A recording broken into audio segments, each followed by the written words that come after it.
Welcome to the Tech Egg. Don't get scrambled. Enjoy the video.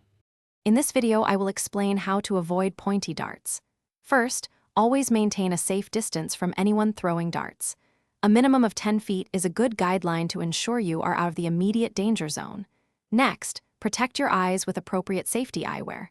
Even a stray dart can cause serious injury, so safety glasses are a must. Finally, ensure the playing area is well lit to clearly see any incoming darts and react quickly. Stay safe. Continuing our safety tips, it's crucial to never retrieve darts while others are still throwing.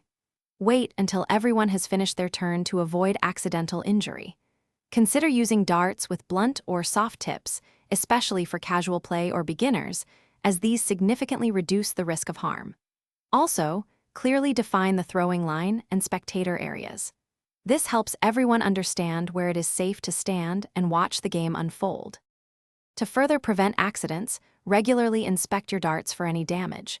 Bent shafts or broken flights can cause unpredictable trajectories, making them more dangerous. Always store your darts securely in a proper case when not in use, keeping them out of reach of children and pets.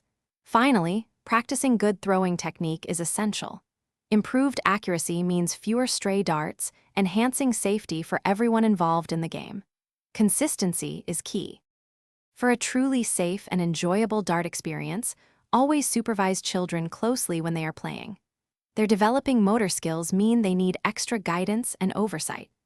Installing a protective surround around your dartboard is also a smart move. It catches missed throws and prevents wall damage or ricochets. And speaking of staying refreshed, remember to check the description below for a link to the Oala water bottle and other great deals. Staying hydrated is important for focus and fun, so grab yours today and keep the good times rolling. Thanks for watching. Consider subscribing if I helped unscramble your problems.